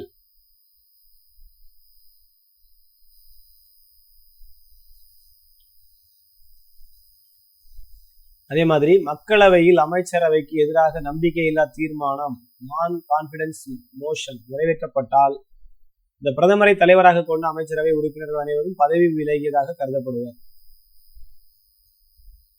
என்ன நடக்குதா, மக்களவையில ஒரு அமைச்சரவைக்கு எதிராக நம்பிக்கையில்லா தீர்மானம் கொண்டு வருவாங்க. இப்போ வரைக்கும் தமிழ்நாட்டில் ஒரு தடவை கொண்டு வந்தாங்க, திமுகவுக்கு எதிராக ஏடிஎம்கே கொண்டு வந்தாங்கன்னு நினைக்கிறேன். ஓகேவா? மெஜாரிட்டி ப்ரூவ் பண்ணணும், ப்ரூவ் பண்ணாட்டா அந்த அரசு வந்து கலைஞ்சிடும். அதேதான் இங்க மக்களவையில அமைச்சரவைக்கு இந்த கேபினெட்டுக்கு எதிராக ஒரு நம்பிக்கையில்லா தீர்மானம் கொண்டு வருவாங்க. அதாவது பெரும்பான்மை ஆதரவு ஓட்டிங் எடுப்பாங்க. அந்த கட்சிக்கு பெரும்பான்மை, அந்த மினிஸ்டருக்கு பெரும்பான்மை இல்லைன்னா ஆட்டோமேட்டிக்கா அந்த டீம் வந்து அப்படியே கலைஞ்சு போயிடும். பிரதமரை தலைவராக கொண்டு அமைச்சரவை உறுப்பினர்கள் மொத்தமா என்ன செய்யணும், மொத்தமா பதவி விலகும். அந்த அரசாங்கமே கலைஞ்சிடும். ஓகேவா? ஒவ்வொருத்தரும் தனித்தனியா பதவி விலகணும்னு அவசியம் கிடையாது. மொத்தமா மெஜாரிட்டி இல்லைன்னா எல்லாரும் சேர்ந்து குண்டோட கைலாசங்கிற மாதிரி மொத்தமா போயிடுவாங்க. அதே மாதிரி பதவி விலகிய அமைச்சரவையினுடைய ஆலோசனையை குடியரசுத் தலைவரை எந்த விதத்திலும் கட்டுப்படுத்தும். அதுக்கு முன்னாடி வரைக்கும் குடியரசுத் தலைவரை இவங்களதான் கண்ட்ரோல் பண்ணிட்டு இருப்பாங்க. அந்த டீம் வெளியே போயிடுச்சுனாலே அதுக்கு முறை இவங்களால குடியரசுத் தலைவரை எந்த விதத்திலும் கட்டுப்படுத்த முடியாது. ஓகேவா? அது நமக்கு தெரிஞ்ச கதை தான். மொத்தம் வெளியே போயிட்டான்னா அது முறைக்கு அவன் டம்மி தான். யாருக்கு பாருங்க, கூட்டு பொறுப்புனா அதுக்கு ஒரு டெபினிஷனே கொடுத்துருக்காங்க. கூட்டு பொறுப்பு என்பது அந்த அமைச்சரவை குழு, கேபினெட் இருக்குல்ல, முக்கியமான மினிஸ்டரி, அது எடுக்கக்கூடிய முடிவுகளுக்கு எல்லாரும் கட்டுப்படும். அதுதான் கூட்டு பொறுப்பு. அந்த அமைச்சரவை குழு கூட்டத்தின் விவாதத்தின் போது அமைச்சர்களுக்குள் கருத்து வேறுபாடு இருக்கலாம். கடைசியா ஒரு முடிவு எடுப்பாங்கல்ல, உள்ளுக்குள்ள இருந்துட்டு ஒருத்தன் என்ன பண்ணக்கூடாது, எதிர்த்துட்டு இருக்கக்கூடாது அப்படிங்கறதான் கொடுத்துருப்பாங்க. அமைச்சரவை குழு கூட்ட விவாதத்தின் பொழுது அமைச்சர்களுக்குள் கருத்து வேறுபாடு இருக்கலாம். இந்த கருத்து வேறுபாடுகளை அவர்கள் வலியுறுத்தலாம். இருப்பினும் அந்த அமைச்சரவை குழு விவாதத்திற்கு பின் முடிவெடுத்து விட்டால் அந்த முடிவை எல்லா அமைச்சர்களும் ஓகே பண்ணணும், நிபந்தனையின்றி ஏற்றுக்கொள்ள வேண்டும். ஒரு முடிவு எடுக்குதுன்னா ஒரு டீம் எல்லாம் கலந்து ஆலோசிச்சு ஒரு முடிவு எடுப்பாங்க. அதுக்குள்ள சில விவாதங்கள் நடக்கும், அது சரியில்லை இது சரியில்லைன்னு. அப்போ மெஜாரிட்டி ப்ரூவ் பண்ணி அது ஒரு முடிவா கொண்டு வருவாங்க. அடுத்து வெளியிடக்கூடிய நேரத்துல கொஞ்சம் பேர் போய் அதுக்கு எதிராக போய் நின்றுட்டு இந்த கூட்டம் முடிஞ்ச பிறகு போய் பிரச்சனை பண்ணக்கூடாது, நிபந்தனையின்றி ஏற்றுக்கொள்ள வேண்டும். அந்த முடிவு அந்த டீம் எடுத்துட்டுனா எல்லாருமே அது ஓகே பண்ணணும். அமைச்சரவை குழு முடிவெடுத்த பின்னரும் அமைச்சருக்கு அந்த முடிவில் உடன்பாடு இல்லையாயின் அவர் பதவியிலிருந்து விலகிட வேண்டும். பார்த்து ஒரு சம்பவம் நடந்திருக்கு. ஒரு அந்த கேபினெட் மினிஸ்டர் எல்லாம் சேர்ந்து ஒரு சட்டம் இயற்ற வேண்டும் என்று முடிவு பண்றாங்க. அதுல ஒரு சில பேருக்கு என்ன இருக்கும், அது ஏற்றினா நல்லா இருக்காது, இந்த சட்டம் வேண்டாம்னு சொல்லிட்டே இருப்பாங்க. அவங்களுக்கு இந்த சட்டம் இயற்றப்படும் பொழுது அவங்க டீம்ல தான் இருந்திருப்பாங்க, ஆனா அவங்களுக்கு அதுல விருப்பம் இருக்காது. அப்ப என்ன செய்யணும்னா, இந்த அமைச்சரவையில அவங்க இருக்கக்கூடாது, பதவி விலகி வெளியே போயிடணும். எதிர்த்து பேசவே கூடாது, எதிர்த்து பேசவோ கருத்துக்களை கூறவோ கூடாது. அப்படி அவங்க பேசணும்னா அந்த டீம் அமைச்சர் பதவியை என்ன பண்றேன், ராஜினாமா பண்றேன் அப்படின்ட்டு அவர் வெளியே போகணும். அப்படி ஒருக்கா நடந்தது சம்பவம் 1953 இந்து சட்ட மசோதா, ஹிந்து கோடு பில்லுன்னு ஒரு பில்ல அந்த அமைச்சரவை குழு எடுத்திருக்கு. அதுல அம்பேத்கருக்கு விருப்பம் இல்லை, அதனால அவர் பதவி விலகினார். ஸோ ஞாபகம் வச்சுக்கோங்க, அம்பேத்கர் ஒரு டைம் பதவி விலகி இருக்கிறாரு அமைச்சரவையில இருந்து. எந்த விவாதத்தின் எந்த சட்டத்தின் பொழுதுன்னு கேட்கலாம், எந்த வருஷமும் கேட்கலாம். 1953 இந்து சட்ட மசோதா. என்ன சட்ட மசோதா? இந்து கோடு பில். இவரு அதுக்கு பிடிக்கல, B.R. அம்பேத்கருக்கு அந்த மசோதாவை எதிரோ அவருக்கு விருப்பம் இல்லை. அதனால அதே மீறி அவங்க நிறைவேற்றிட்டாங்க. அதை எதிர்த்து கருத்து தெரிவிக்கணும், இல்லைன்னா அதுக்கு எதிராக செயல்படணும்னு நினைக்கிறதுனால அவர் என்ன பண்றாருன்னா பதவியை விட்டு வெளியே போறாரு. முக்கியமான பாயிண்ட். இதே மாதிரி இன்னும் கொஞ்சம் பேர் வெளியே போயிருக்கிறாங்க. C.D. தேஷ்முக், ஆரிஃப் முகமது போன்ற அமைச்சர்கள் கருத்து வேறுபாடு, இதே மாதிரி வேற சட்டங்களுக்கு கருத்து வேறுபாடு வந்ததுனால அவங்க அந்த மினிஸ்ட்ரியை ராஜினாமா பண்ணிட்டு வெளியே போயிருக்கிறாங்க. ஸோ இது அமைச்சரவை குழு. கூட்டு பொறுப்புன்னு பாத்தீங்களா, இது ஜாயிண்ட். கூட்டு பொறுப்புனா இப்படிதான் இருக்கணும், எல்லாரும் ஒற்றுமையா இருக்கணும் அப்படிங்கிற மாதிரி கூட்டு பொறுப்பு. தனி பொறுப்புனா மக்களுக்கு ஆற்ற வேண்டிய கடமைகள் எல்லாத்தையும் பத்தி சொல்லியிருக்காங்க. அடுத்தது 3 வகையான அமைச்சர்கள் இருக்கு. இது ரொம்ப முக்கியமான பாயிண்ட், ஸ்கூல் புக்லேயே இருக்கு, நம்ம அன்னைக்கே பார்த்தோம்னு நினைக்கிறேன். ஒன்று கேபினெட் மினிஸ்டர், அன்னைக்கு பார்த்தோம் ஸ்கூல் புக்ல 10th புக்ல இருக்கிறத பார்த்தோம். கேபினெட் மினிஸ்டர், அப்புறம் மினிஸ்டர்ஸ் ஆஃப் ஸ்டேட், அப்புறம் டெபுட்டி மினிஸ்டர். அதாவது அந்த கேபினெட் மினிஸ்டர் சொல்லக்கூடிய அமைச்சரவை குழு அமைச்சர்கள், முக்கியமான முடிவு எடுக்கக்கூடியவங்க. அப்புறம் அவங்களுக்கு பக்கத்துல 2வது வகையான, இது முதல் தரம், இது 2ஆம் தரம், இது 3ஆம் தரம். 2ஆம் தரத்துல இருக்கவங்க ராஜாங்க அமைச்சர்கள் சொல்லுவாங்க, அவங்களுக்கு இவங்க ஹெல்ப் பண்ணுவாங்க. அப்புறம் இணை அமைச்சர்கள், இவங்க 2 பேருக்கும் இவங்க உதவி பண்ணுவாங்க அப்படின்னு பார்த்தோம். இந்த முதல்ல இருக்கக்கூடிய டீம் எல்லா கூட்டத்திலையும் பங்கெடுப்பாங்க, பிரதமர் கூட கூடியிருந்து கேபினெட் மினிஸ்டர். 2வது இருக்கவங்களை அழைப்பு விடுத்தால் மட்டும் தான் இவங்க அந்த கூட்டத்துக்கூட போய் ஜாயின் பண்ண முடியும். சரியா? இந்த மாதிரி நம்ம பார்த்துருவோம். அதே மாதிரி இவங்களுடைய மினிஸ்ட்ரியை பொறுத்து அவங்களுடைய சேலரி, அரசியல் முக்கியத்துவம், ஊதியம் எல்லாமே வேறுபடும். ஓகேவா? அந்த மூத்த கேபினெட் மினிஸ்டருக்குள்ள சேலரி வித்தியாசமா இருக்கும், ராஜாங்க அமைச்சர்களுடைய சேலரி வேறையா இருக்கும், கடைசியாக வரக்கூடிய இணை அமைச்சர்களுடைய சேலரி வேறையா இருக்கும். ஓகேவா? நெக்ஸ்ட் தெரிஞ்சு வச்சுங்க. ஃபர்ஸ்ட் நம்ம கேபினெட் மினிஸ்டரை பத்தி பார்க்க போறோம். அன்னைக்கு பார்த்தாச்சு, இருந்தாலும் கூட இருக்க பார்ப்போம். இதுல யாருடைய தலைமை இருக்குன்னு பாத்தீங்கன்னா, இந்த டீம் பிரதமருடைய தலைமையில செயல்படக்கூடியவங்க தான். முக்கியமாக அரசாங்கத்தினுடைய அனைத்து கொள்கை முடிவுகளையும் எடுப்பதற்கு பிரதமர் கூட சப்போர்ட்டிங்கா இருக்கிறவங்க தான் இந்த கேபினெட் மினிஸ்டர். இவங்க என்ன முடிவு எடுக்கிறாங்களோ அதான் இறுதியான முடிவா இருக்கு. இவங்கள்ட்ட தான் முக்கியமான டிபார்ட்மெண்ட்லாம் கொடுத்துருப்பாங்க. இதெல்லாம் இந்த பாதுகாப்பு, நிதி, உள்துறை, விவசாயம், தொழில், இந்த வெளியுறவு போன்ற முக்கியமான துறைகள் எல்லாமே இந்த கேபினெட் மினிஸ்டருக்கு தான் கொடுப்பாங்க. அதான் பிரதான பிரதிநிதிகள்னு சொல்லுவாங்க. மத்திய அரசாங்கத்தினுடைய பிரின்சிபல் ரீப்ரசன்டேட்டிவ்ஸ், பிரதான பிரதிநிதிகள் யாருன்னு கேட்டா இந்த அமைச்சரவை குழு அமைச்சர்கள் அல்லது கேபினெட் அமைச்சர்கள் அல்லது கேபினெட் மினிஸ்டர்ஸ். தமிழ்லேயே கேபினெட் அமைச்சர்களே கொடுத்திருப்பாங்க. அடுத்தது ராஜாங்க அமைச்சர்கள். ராஜாங்க அமைச்சர்கள் சொன்னோம்ல, 2வது அடுத்தபடியாக இடம்பெறுபவர்கள் ராஜாங்க அமைச்சர்கள். இவங்களுக்கு 2 விதமான இதிலே பொறுப்பு இருக்கு. ஒன்று சுதந்திரத்துறை பொறுப்புடையவர்கள், அப்புறம் அமைச்சர்களுடன் இணைக்கப்பட்டுள்ளது. சரியா? இது ஸ்கூல் புக்ல இல்லை, இது கொஞ்சம் டீட்டெயில்ஸ் அதிகமாக நான் கலெக்ட் பண்ணி வச்சிருக்கேன். வேணா நீங்க இந்த பாயிண்ட்ஸை படிச்சுக்கலாம். ஓகேவா?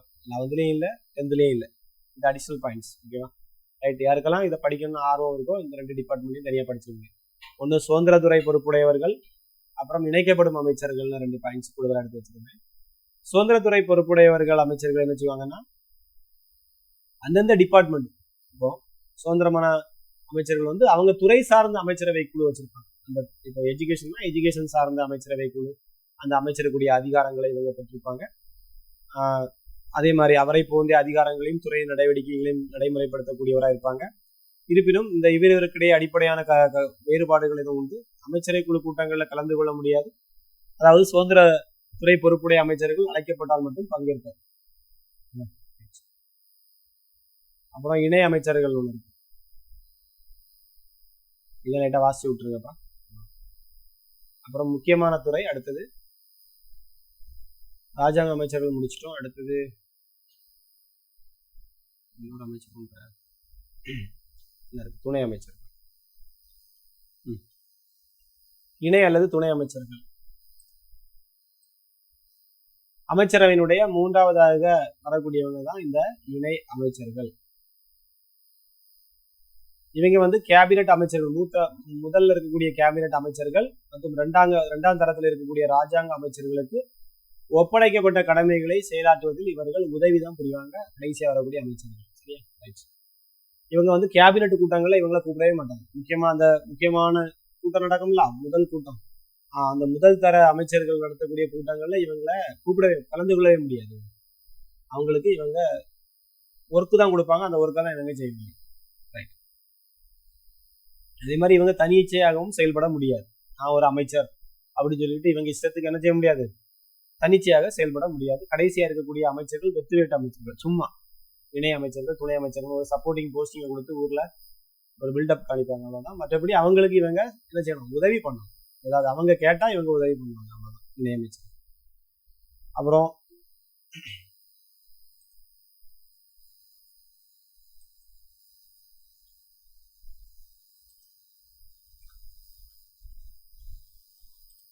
லாஸ்டா கிச்சன் கேபினட்னு ஒன்று இருக்கு. கிச்சன் கேபினட்னா என்ன சொல்லுவாங்கன்னா குடும்ப அமைச்சரவைன்னு சொல்லுவாங்க. அது இந்தியாவில் இருக்கு, ஆனால் அது வந்து ஒரு முறைசார் அமைப்பு. அது வந்து வெளியே சட்டத்திலேயே ஒன்றுலேயே கிடையாது. இவங்களா ஒரு முறைசார் அமைப்பாக வச்சிருப்பாங்க. அந்த கேபினட் மினிஸ்டருக்கும் மேலான ஒரு அமைச்சராக இருக்காங்க. இவங்க ஒரு குடும்பத்துக்குள்ள முடிவு எடுப்பாங்க. இப்போ பிரதமர் இருக்கிறாருன்னா, இப்போ இந்திய பிரதமர் இப்போ மோடி இருக்கிறாருன்னா, மோடிக்கு அடுத்து யாரை சொல்லுவீங்க, அந்த அமித்ஷா சொல்லுவீங்க. அமித்ஷா அப்புறம் ராஜ்நாத் சிங், இந்த மாதிரி முக்கிய பிரபலங்கள் அந்த இதுக்குள்ளே இருக்க மாட்டாங்க. சிலவங்க RSS அமைப்புன்னு சொல்லுவாங்க, அதனுடைய தலைவர் இவங்கெல்லாம் சேர்ந்து என்ன பண்ணுவாங்கன்னா ஒரு குடும்ப ஃப்ரெண்ட்ஸ் மாதிரி இவங்க என்ன செய்வாங்க, இவங்க வைக்கிறது தான் சட்டம், இவங்க வைக்கிறது தான் முடிவு. இவங்களா ஒரு டிஸ்கஷன் பண்ணி ஒரு சட்டத்தை அமல்படுத்துவாங்க. யாருக்கு பாருங்க, இந்தியா இது பிரதமர் மற்றும் பிரதமரின் நம்பிக்கைக்குரிய 2 அல்லது அதற்கு மேற்பட்ட செல்வாக்குடைய நபர்களை கொண்ட ஒரு அமைப்பு.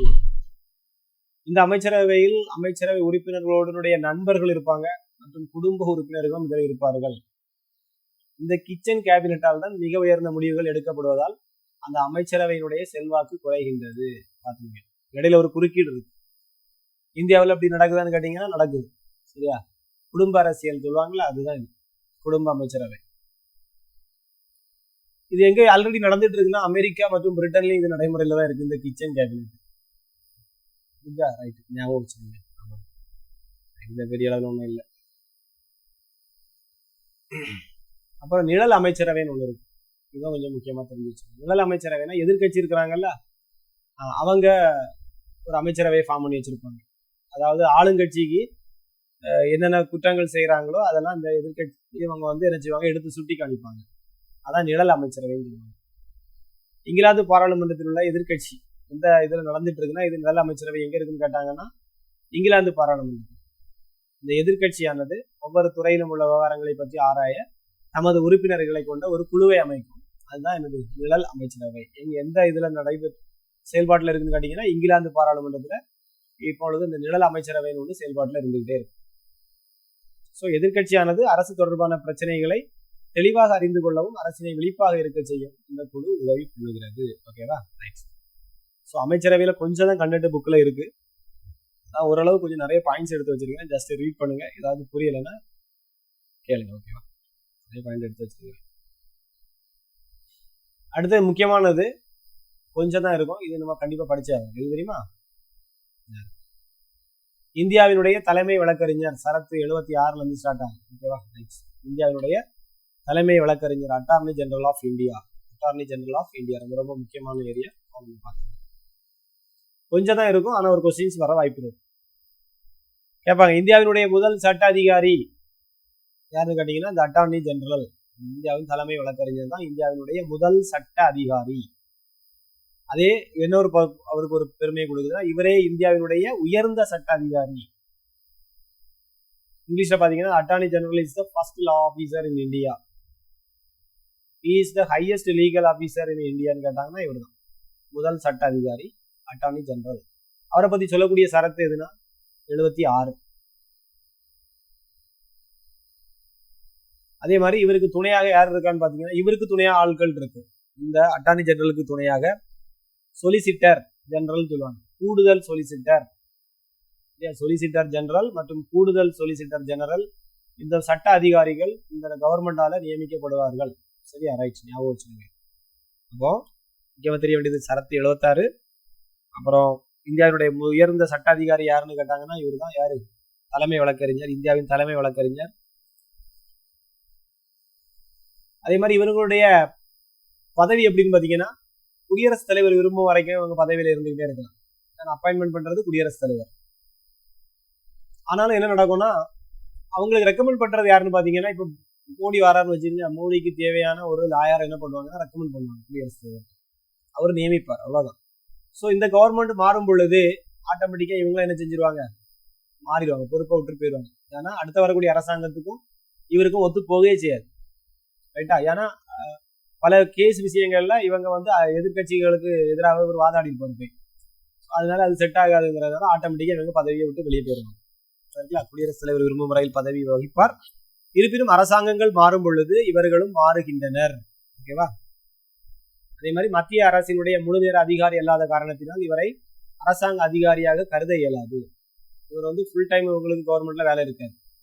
ஒவ்வொரு கவர்மெண்ட் இருக்கும்போது அவங்களுக்கு என்ன போடுவாங்க, இவங்க வந்து தலைமை வழக்கறிஞர் போஸ்டிங்ல வந்திருப்பாங்க. அதனால இவங்க வந்து முழு நேர அதிகாரியாக கிடையாது, பார்ட் டைம் ஜாப்.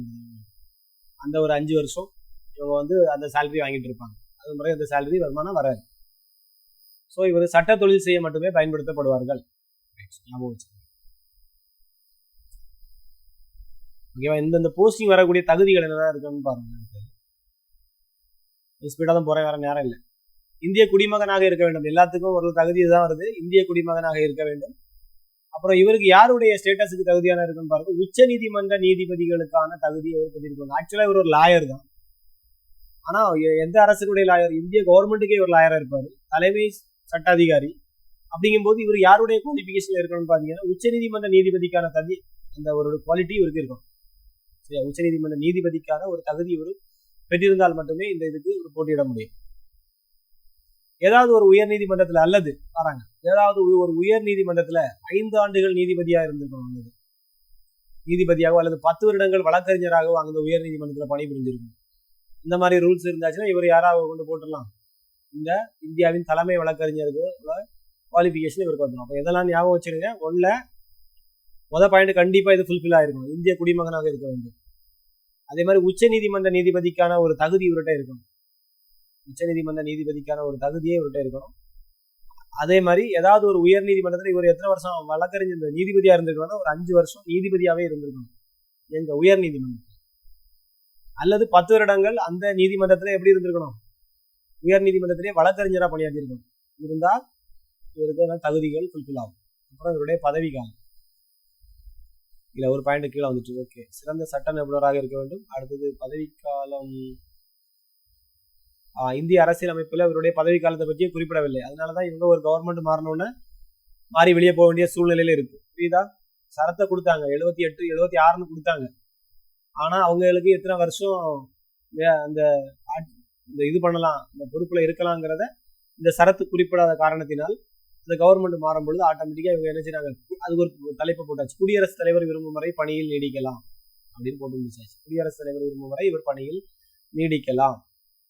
பதவி விலகல், இவர் திடீர்னு விருப்பம் இல்லாம பதவி விலகல்னா எங்க போனோம், குடியரசுத் தலைவரால் பதவி நியமனம் செய்யப்படுவது போல குடியரசுத் தலைவரால் எந்த நேரத்திலும் இவர் என்ன செய்கிறார், பதவி நீக்கம் செய்யப்படலாம். அதே மாதிரி இவரா விருப்பப்பட்டு வெளியே போகணும்னு நினைச்சா யார்ட்ட கொண்டு ராஜினாமா கடிதத்தை கொடுக்கணும்னா பிரதமர்கிட்ட கிடையாது. யார்ட்ட கொண்டு கொடுக்கணும்னா இவரை யார் நியமிச்சார், குடியரசுத் தலைவர், அவர்கிட்ட கொண்டு கொடுக்கணும். இவர் தானாகவே பதவி விலகலாம். ஊதியம் மற்றும் படிகள், இது முக்கியமா கேட்டிருக்காங்கப்பா அடிக்கடி. இந்த தலைமை நீதிபதியினுடைய ஊதியம் மற்றும் படிகளை நிர்ணயம் செய்பவர் யார்? யாருன்னா இவரை நியமிச்ச குடியரசுத் தலைவர், குடியரசுத் தலைவரால் நிர்ணயிக்கப்படுகிறது. salary determined by president. சரி, இவருடைய அதிகாரங்கள் மற்றும் செயல்பாடுகள் வந்து ஒரு கொஸ்டின் ஒரு தடவை வந்திருந்து பாருங்க. இவர் என்ன பண்றாருன்னா, குடியரசுத் தலைவரால் குறிப்பிடப்படும் விவகாரங்கள், அவர் மென்ஷன் பண்ணக்கூடிய ஏதோ ஒரு சம்பந்தமான ஒரு கேஸ் விஷயம் வருது கோர்ட்ல, ஒரு டீட்டெயிலை பத்தி விவாதிக்கணும் அப்படின்னா இந்திய அரசுக்கு சட்டம் சம்பந்தமான விஷயங்கள்ல இவர் வந்து அறிவுரை கொடுக்கலாம். சரியா? குடியரசுத் தலைவரால் குறிப்பிடப்படக்கூடிய விவகாரங்களுக்கும் இவர் அறிவுரை கொடுக்கலாம். அதே மாதிரி இந்திய அரசுக்கு சட்டம் சம்பந்தமாக ஏதாவது விஷயங்களை விளக்கம் வேணும்னாலும் இவர் வந்து என்ன அறிவுரை கொடுக்கலாம். அதே மாதிரி இவருக்கு ஒரு இது இருக்கு, பவர் இருக்கு. இவரது கடமைகளை செயல்படுத்தும் பொருட்டு இந்தியாவில் உள்ள எந்த நீதிமன்றத்தில் வேண்டுமானாலும் இவர் ஆஜர் ஆகலாம், அல்லது அங்க போய் பார்வையாளராக விசிட் பண்ணலாம். எந்த கோர்ட்ல வேணாலும் இந்தியாவில் உள்ள ஒரு கோர்ட்ல போய் இவர் என்ன செய்யலாம், வாதாடலாம், அல்லது அங்க போய் ஒரு பார்வையாளராக உட்கார்ந்து அதை வாட்ச் பண்ணலாம் அப்படிங்கிற பவர் இருக்கு. அதே மாதிரி இந்திய அரசாங்கத்திற்கு எதிராக யாராவது வழக்கு போட்டாங்கன்னா,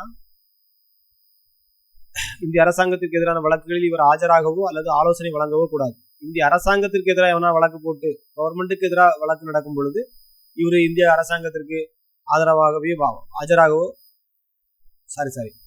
மீனிங் புரிஞ்சுன்னா எப்படின்னா, இந்திய கவர்மெண்ட்டுக்கு எதிராக ஒரு வழக்கு போட்டிருக்காங்க, அந்த வழக்குல இவர் போய் ஆஜராகி இந்திய கவர்மெண்ட்டுக்கு எதிராகவே என்ன பண்ணக்கூடாது, இவர் வழக்காடவோ அதுக்கு ஆலோசனை கொடுக்க. இப்போ ராகுல் காந்தி இருக்கிறாரு, மோடி கவர்மெண்ட் இருக்கு, அவங்களுக்கு எதிராக இவங்க ஒரு கேஸ் போடுறாங்கன்னா இந்த கவர்மெண்ட்ல இருக்கக்கூடிய இந்த தலைமை வக்கீலுங்கிறவர் அங்க போய் அவருக்கு அட்வைஸோ அவர்களுக்கு சார்பாகவோ ஆஜராகவோ கூடாது. ஓகேவா?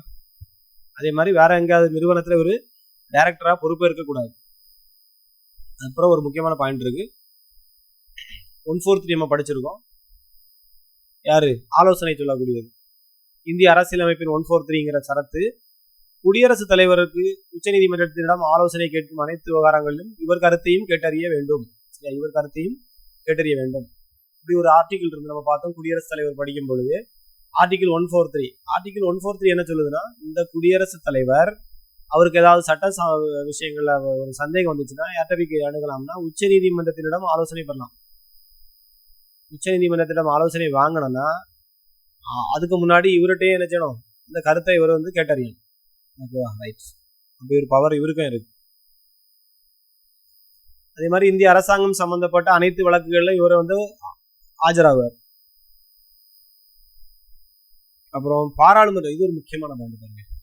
பாராளுமன்றத்தில் எந்த ஒரு அவையிலும் பேசவோ அல்லது நடவடிக்கைகளில் கலந்து கொள்ள உரிமையோ இவருக்கு உண்டு. ஆனால் வாக்களிக்கும் உரிமை மட்டும் கிடையாது. சரத்து 85 ரொம்ப முக்கியமான சரத்து. ஓகேவா? ரைட். என்னது, ஒரு பாராளுமன்றத்தில் எந்த அவையிலும் பேசுறதுக்கும் இவருக்கு உள்ள ரைட் இருக்கு. ஒரு வக்கீலுக்கு பார்த்துருங்க, உள்ள போய் பேசவோ அல்லது அந்த நடவடிக்கைகளை கலந்து கொள்ளவோ இவருக்கு உரிமை உண்டு. ஆனால் ஒரு ஓட்டெடுப்பு நடக்குது, ஒரு சட்ட மசோதாவுக்கு ஆதரவாகவோ எதிராகவோ வாக்களிப்பு நடக்கும் பொழுது திருத்தத்திற்கு ஆதரவாகவோ இவர் வந்து என்ன செய்ய முடியாது, ஓட்டு இவருக்கு கிடையாது. ஏன்னா இவர் மக்களால் தேர்ந்தெடுக்கப்பட்ட பிரதிநிதி கிடையாது, நியமன உறுப்பினர். அப்புறம் இவருக்கு என்ன சலுகைகள்லாம் கிடைக்குது பாருங்க. இது ஒரு முக்கியமான சரத்து. சரத்து 105. 85ங்கிற சரத்து வாக்களிக்கும் உரிமை இவருக்கு கிடையாது. அதே மாதிரி பாராளுமன்ற உறுப்பினர்களுக்கு உண்டான அனைத்து சிறப்பு உரிமைகளையும் சலுகைகளையும் பெற இவருக்கு உரிமை உண்டு. சரத்து 105. ஓகே. பாராளுமன்ற உறுப்பினர்களுக்கு என்னென்ன சலுகை இருக்கு, அந்த சலுகைகள் எல்லாம் இவங்களுக்கும் உண்டு. ஓகேவா? ரைட். இவங்களை கைது பண்ண முடியாது, பாராளுமன்ற உறுப்பினர்களை அங்கே போய் கைது பண்ண முடியாது. அதே மாதிரி இவங்களையும் அங்கே போய் கைது பண்ண முடியாது. அப்புறம் நிறைய இடத்துல இவங்களுக்கு இந்த டிக்கெட்லாம் ஃப்ரீயா இருக்கும், அதெல்லாம் இவங்களுக்கும் கிடைக்கும். சரி, அவங்களுக்கு என்னென்ன உரிமைகள் இருக்கோ அதே உரிமைகள் இவங்களுக்கு உண்டு. ரைட். ஆனா இவங்களுக்குள்ள சம்பளம் போடுறது யாரு? குடியரசுத் தலைவர். ரைட்.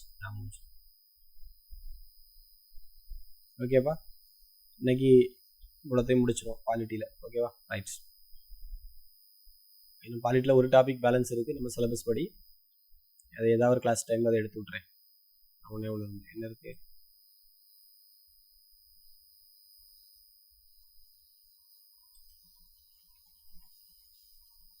இன்னொரு டாபிக் பேலன்ஸ் வந்து தலைமை கணக்கு தணிக்கையாளர், மத்திய தலைமை கணக்கு தணிக்கையாளர். ஓகேவா? அது மட்டும் பார்க்கலாம், அதை அடுத்த கிளாஸ்ல ஏதாவது பார்க்கலாம். ரைட்டு. அப்புறம் தமிழ்ல வந்துருங்கப்பா. நேற்றைக்கு தேவநேய பாவாணர் பார்த்தோம். தேவநேய பாவாணர்ல முக்கியமாக பார்த்தது என்னெல்லாம் ஞாபகம் இருக்கா?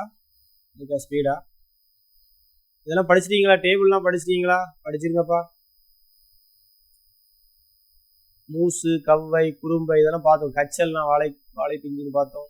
தொலி மிக மெல்லியது, தோல் திண்மமானது, தோடு வன்மையானது, ஓடு மிக வன்மையானது. படிச்சீங்களா? ரைட்டு. தமிழ் சொல்லாராய்ச்சியில் உச்சம் தொட்டவர் யாருன்னு கேட்டா தேவனைய பாவனார்னு பாத்தீங்க. அவருக்கு எத்தனை பேர்கள் இருக்குன்னு பாத்தீங்கன்னா சிறப்பு பேர் 174 இருக்குன்னு பாத்தீங்க.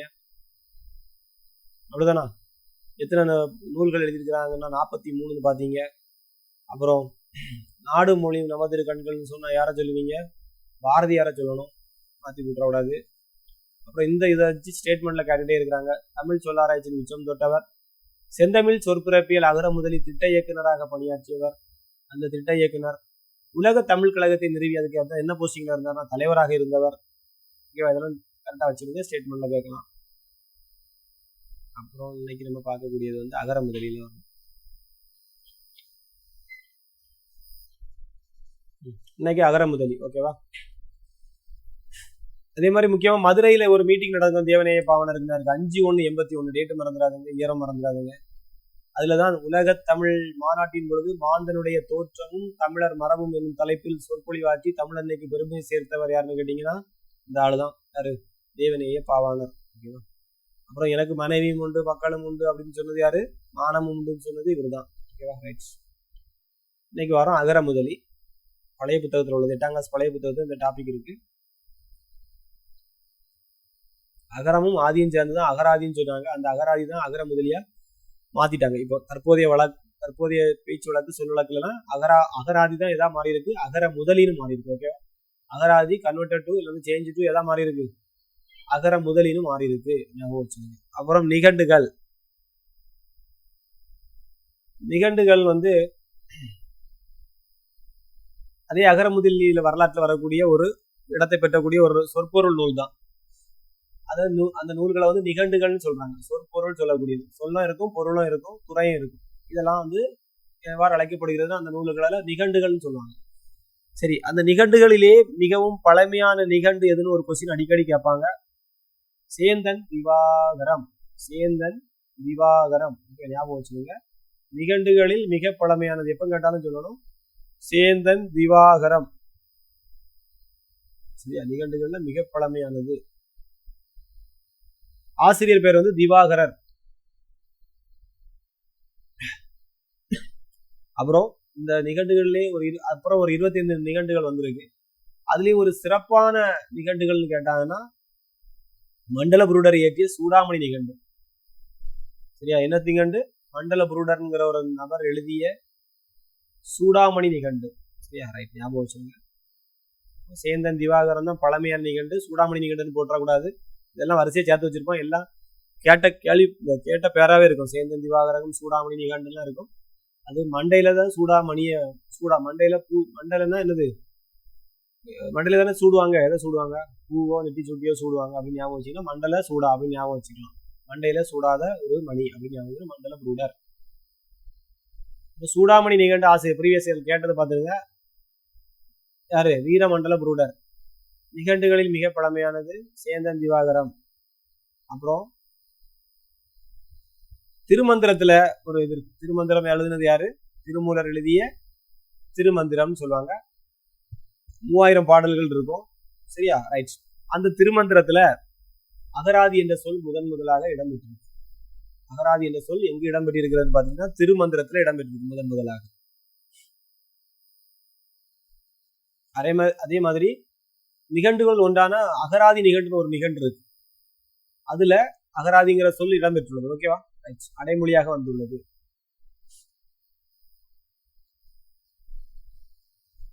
அடுத்தது அகராதி எனும் சொல்லு முதல் இடம்பெற்றுள்ளது திருமூலர் இயற்றிய திருமந்திரம். இருக்கா? அகராதி எனும் சொல் முதலாக இடம்பெற்றுள்ளது எத்தனை காட்டுறாங்க? திருமந்திரம். அகராதி எனும் சொல்லை முதலாக கையாண்டவர் யாரு கையாண்டிருப்பா? திருமந்திரத்தை எழுதிய திருமூலர். ஓகேவா? இந்த கொஸ்டின் ரிப்பீட்டட் கொஸ்டின். ஞாபகம். அப்புறம் சதுர அகராதி எழுதினது யாரு? இது ஒரு அகராதி தான். சதுர் அகராதி. சதுரம் கிடையாது, சதுர் அகராதி. அதை சேர்த்துதான் சதுர அகராதின்னு போட்டுருக்காங்க. இந்த அகராதி எழுதுன்னு உங்களுக்கு தெரியும். வீரமா முனிவர் தொகுத்த ஒரு அகராதி தான் சதுர் அகராதி. தமிழில் தோன்றிய முதல் அகர முதலி எதுன்னு கேட்டா சதுர் அகராதி. தமிழில் தோன்றிய நிகண்டு கிடையாது. தமிழில் தோன்றிய முதல் அகர முதலி எதுன்னு கேட்டா சதுர அகராதி. இந்த வருஷம் கேட்டீங்கன்னா 1732. இந்த வருஷத்தையும் படிச்சு வச்சுக்கணும். 1732. சதுர்னா சதுர்வேதங்கள் 4, சரியா? சாமாதர்வன வேதங்கள் சொல்லிங்க. சதுர் மீன்ஸ் 4. இதுல இதெல்லாம் இருக்குன்னு பாத்தீங்கன்னா சதுர அகராதியில பெயர் இருக்கும், அந்த பெயருடைய பொருள் இருக்கும், அப்புறம் தொகை இருக்கும், தொடை இருக்கும், சரியா? ரைட். இந்த 4 வகைகளில் தனித்தனியாக பொருள் விளக்கம் அளிக்கப்பட்டுள்ளதுனாலதான் இதுக்கு பேரு சதுர் அகராதி. பெயர், பொருள், தொகை, தொடை, சரியா? பெயர், பொருள், தொகை, தொடை. சரி. அப்புறம் வீரமாமுனிவர் என்னெல்லாம் பண்ணி வச்சிருக்கு போயிருக்காருன்னு பாருங்க. தமிழ் லத்தீன் அகராதி ஒன்று எழுதி வச்சுட்டு போயிருக்காரு. அப்புறம் லத்தீன் டு தமிழ் அகராதி ஒன்று எழுதியிருக்காரு. அது மாதிரி தமிழ் பிரெஞ்சு, பிரெஞ்சு தமிழ், இதெல்லாம் எதிர்ச்சொல் மாதிரி இருக்கு. Tamil Latin, Latin Tamil, Tamil French, French Tamil. அப்புறம் என்ன ஒண்ணு இருக்கு பாருங்க, போர்ச்சுகீசியர் லத்தீன். அதுக்காண்டி லத்தீன் போர்ச்சுகீசியர் அடுத்தது கிடையாது, ஒரே ஒன்று தான். போர்ச்சுகீசியாவுக்கும் லத்தீனுக்கும் உள்ள தமிழ் அகராதி ஒன்று அவர் உருவாக்கி இருக்கிறார். அப்புறம் தமிழில் முதல் அகராதியை சதுர அகராதியை வெளியேற்றியவர் வீரமாமுனிவர். அகராதி முறையை தமிழுக்கு தந்தவர் யாருன்னு கேட்டானோ யாருதான், வீரமாமுனிவர். ஓகேவா? ரைட். அப்புறம் பிற அகர முதலிகள்னு சொல்லி கொஞ்சம் முதலிகள் இருக்கு. அது தமிழ் அகராதி ஒன்றை யார் வெளியிட்டிருக்கிறார்னா லெவிஸ் பால்டிஸ். படிச்சுக்கணும். தமிழ் டிடி பால்டிஸ், டிடி லெவி பால்டிஸ். அப்புறம் யாழ்ப்பாணத்தை சார்ந்த கதிரை வேலனார் தமிழ் ஒரு தமிழ் சொல்லகராதியை வெளியிட்டிருக்கிறாரு. இது எவ்வாறு அழைக்கப்படுகிறதுனா சங்க அகராதி. எவ்வாறு அழைக்கப்படுகிறது? சங்க அகராதி. கதிரை வேலனால், வேலன்னா முருகனா, ஒரு சங்கம் வளர்த்ததுல ஒரு ஆள் அப்படின்னு சொல்லுவாங்கல்ல, சரி அப்படி ஞாபகம் வச்சுக்க. கதிரை வேலனால் எழுதப்பட்டது சங்க அகராதி அப்படிங்கிற ஒரு தமிழ் சொல்ல அகராதி வெளியிடப்பட்டது. அப்புறம் தமிழ் பேரகராதி அப்படி ஒன்று இருக்கு. தமிழ் பேரகராதியை வெளியிட்டது குப்புசாமி தொகுத்து வெளியிட்டிருக்கிறார். அப்புறம் முக்கியமானது ஒண்ணு இருக்கு பாருங்க, படத்தினால ஆன ஒரு அகராதி இருக்கு. ராமநாதன் என்பவரால் படங்களுடன் கூடிய ஒரு அகர முதலியை வெளியிட்டார். படம் ஃபுல்லா பிக்சர் இருக்கும். அது ராமநாதன் என்பவர் படங்களுடன் கூடிய ஒரு அகர முதலியை வெளியிட்டார். அப்புறம் வின்ஸ்லோன்னு ஒரு ஆள் இருப்பார். தமிழ் ஆங்கில பேரகராதியை தொகுத்து வெளியிட்டவர் வின்ஸ்லோ. தமிழ் ஆங்கிலம் பேரகராதி தொகுத்து வெளியிட்டவர் வின்ஸ்லோ. இதுவரைக்கும் தமிழ் ஆங்கிலம்னு பார்த்தது இல்லை, இப்பதான் பார்க்கிறோம். தமிழ் ஆங்கில பேரகராதியை தொகுத்து வெளியிட்டவர் வின்ஸ்லோ. அப்படி இந்த பேஜ் எல்லாம் கொஞ்சம் படிச்சிருக்கோம். 1925 ஒரு சம்பவம் இருக்கும். மதுரையில பாவனந்தரின் 1925 பாவனந்தர் பாவனந்தத்தின் தற்கால தமிழ் சொல்லகராதி, பாவானந்தத்தின் தற்கால தமிழ் சொல்லகராதின்னு ஒன்று இருக்கு. அப்புறம் 1937 மதுரை தமிழ் பேரகராதின்னு ஒன்று இருக்கு. அப்புறம் சண்முகம் என்பவரால் தொகுக்கப்பட்ட தமிழ் அகர முதலி. ரொம்ப நமக்கு ஃபேமஸா இருந்த மாதிரி இருக்காது, ஆனா இருக்கு. ஸோ நீங்க இப்போதைக்கு டாபிக் குறைச்சிட்டான், அதனால எல்லா லைனையும் நீங்க படிச்சிட வேண்டியதான். சரியா? ரைட்டு, படிச்சிருங்க. 2 தடவை 3 தடவை படிச்சீங்கன்னு ஞாபகம் வந்துடும். சரி, அது ஒரு சின்ன ஷார்ட்கட் போட்டுங்க. 1925 பாவனந்தத்தினுடைய தமிழ் சொல்லகராதி, 1937 மதுரை தமிழ் பேரகராதி, சண்முகம் என்பவரால் தொகுக்கப்பட்ட தமிழ் அகர முதலி 85ஆம் ஆண்டு வெளியிடப்பட்டது. எதனால் வெளியிடப்பட்டதுன்னா, நம்ம தமிழ்நாடு பாடநூல் நிறுவனம் இருக்குல்ல, அதனால் வெளியிடப்பட்ட அகர முதலி எதுன்னு கேட்டா தமிழுக்கே தமிழ் விளக்கம் கொடுத்துருக்காங்க. தமிழ் அகர முதலி வெளியிட்டது தமிழ்நாட்டு பாடநூல் கழகம். யார் தொகுத்ததுன்னு பாத்தீங்கன்னா சண்முகம். ஞாபகம் வச்சுக்க, 85. அப்புறம் 20ஆம் நூற்றாண்டிலேயே வெளிவந்த மிகப்பெரிய அகராதின்னு கேட்டாங்கன்னா சென்னை பல்கலைக்கழக அகராதி. 20ஆம் நூற்றாண்டுல வெளிவந்த மிகப்பெரிய அகர முதலி எதுன்னு கேட்டாங்கன்னா சென்னை பல்கலைக்கழகத்தால் வெளியிடப்பட்ட ஒரு அகராதி. 6 தொகுதிகள் வெளியிட்டிருக்காங்க. 6 வால்யூம் இருக்கு. தமிழ் லெக்சிகன் என்னும் பெயர்ல, என்ன பெயர்ல வெளியிட்டு இருக்காங்க? தமிழ் லெக்சிகன். அப்புறம் 1985 யாரு, தேவநேய பாவனர் இருக்கிறார்களா, அவருடைய செந்தமிழ் சொற்பிறப்பியல் பேரகராதியினுடைய முதல் தொகுதி வெளிவந்தது. 2ஆம் தொகுதி எப்ப வெளியிட்டு இருக்காங்கன்னா 93 வெளியிட்டு இருக்காங்க. 85 அப்புறம் 93.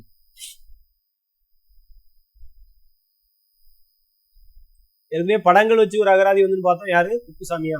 இல்ல ராமநாதன். ராமநாதன் என்பவர் படங்களுடைய ஒரு அகர முதலியை வெளியிட்டார். அது முதல்ல உள்ளது. இது ரெண்டாவது ஒண்ணு இருக்கு பாருங்க, போட்டிருப்பாங்க. படங்களை தந்த இரண்டாவது அகர முதலி இது. இந்த செந்தமிழ் சொற்பிறப்பியல் அகர முதலி தேவநேய பாவனார் போட்டார்ல, அவர்களையும் படம் வச்சிருக்காரு. ஓகேவா? இவர் ரெண்டாவது படத்தை வச்சு வெளியிட்டாள். அப்புறம் கம்ப்யூட்டர்ல அடிச்சது, கணினி உதவியுடன் உருவாக்கப்பட்டு வெளிவந்த முதல் அகராதி எதுன்னு கேட்டாங்கன்னா கிரியா. கிரியாவின் தற்கால தமிழ் அகராதி கிரியா. கிரியாங்கிறது கம்ப்யூட்டர் உதவியுடன் வந்தது. ஓகேவா? இப்படி முடிச்சு. அடுத்தது கலை களஞ்சியத்துக்குள்ள வாங்க. இதுவும் கேட்டிருக்காங்க. அபிதான கோஷம். என்ன கோஷம்? அபிதான கோஷம் தமிழ் கலை களஞ்சியத்தினுடைய முன்னோடி எதுன்னு கேட்டா அபிதான கோஷம். ஏபிங்கிறது ஆல்பபெட்டிக்கல் ஆர்டர்ல ஃபர்ஸ்ட் வரக்கூடியது இல்ல, அப்படி ஞாபகம் வச்சிருங்க. அபிதான கோஷம் என்பது தமிழ் கலை களஞ்சியத்தின் முன்னோடி, முதல்ல வரக்கூடிய முன்னோடி எதுன்னு கேட்டா அபிதான கோஷம். எந்த ஆண்டு வெளிவந்ததுன்னா 1902ஆம் ஆண்டு வெளிவந்தது. இந்த அபிதான சிந்தாமணிய இலக்கிய செய்திகளோடு அறிவியல் துறை பொருட்களையும் சேர்த்து ஒரு ஆள் வெளியிட்டு இருக்காங்க. யாருன்னா சிங்காரவேலன். 1934. இந்த அபிதானி சிந்தாமணி நூல் கூட அறிவியல் துறை பொருட்களையும் சேர்த்து தொகுத்து வெளியிட்டது இந்த சிங்காரவேலன் 1934. 3-4.